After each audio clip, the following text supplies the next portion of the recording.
मध्य प्रदेश के बालाघाट से नक्सलवाद का पूरी तरीके से खात्मा हो चुका है। लाल आतंक को खत्म करने में सीआरपीएफ के जवानों की अहम भूमिका रही है। इलाके में नक्सलवाद खत्म होने के बाद सीआरपीएफ जवानों की एक नई तस्वीर सामने आई है, जहां वो दूरस्थ आदिवासी गांव के स्कूलों की तस्वीरों को सुधारने में जुटे हुए हैं, क्योंकि पुलिस प्रशासन ने नक्सल प्रभावित आदिवासी गांव के सैकड़ों स्कूलों के रेनोवेशन का जिम्मा उठाया है। नक्सलियों के साथ लड़ने वाले जवान अब स्कूलों को संरक्षित कर रहे हैं, उनकी मरम्मत में जुटे हुए हैं।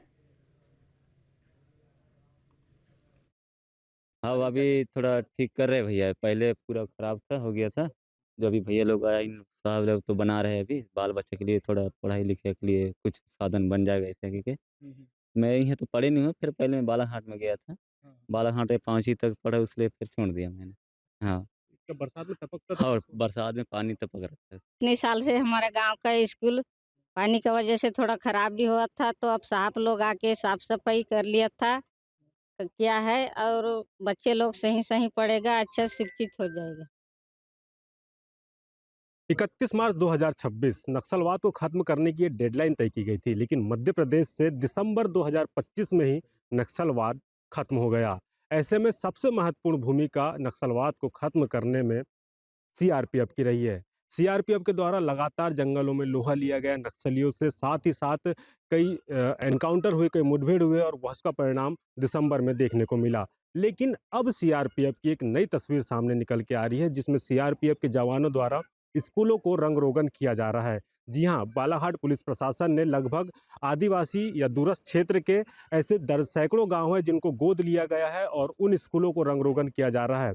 ऐसे में सीआरपीएफ जो हथियार उठाकर नक्सलियों से लड़ती थी, अब वो हाथों में पेंट का डिब्बा लिए और ब्रश लिए स्कूलों की साफ सफाई कर रही है और स्कूलों को एक नई मूरत दे रही है। क्योंकि देखा जाता था नक्सल प्रभावित क्षेत्र के जो स्कूल थे काफ़ी जर्जर हो चुके थे, छत टपकती थी, जिसके चलते जो परिजन है अपने बच्चों को भेजते नहीं थे। इसी का फायदा नक्सली उठाते थे, क्योंकि बच्चे कम पढ़े लिखे होते थे।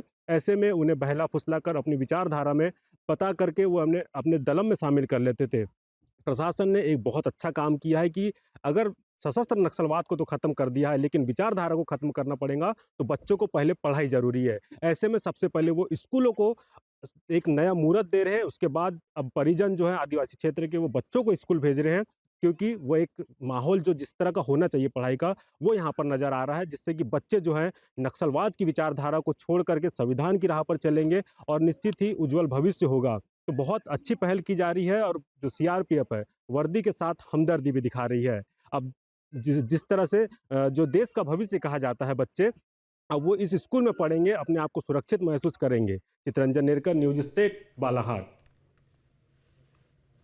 आपके मोबाइल पर तुरंत आएगी ब्रेकिंग न्यूज। स्क्रीन पर सबसे पहले दिखेगी बड़ी खबर। देश दुनिया की हर खबर एक जगह। अब आपके मोबाइल पर तुरंत फटाफट इंस्टॉल कीजिए न्यूज नेशन ऐप और रखिए खुद को अपडेट।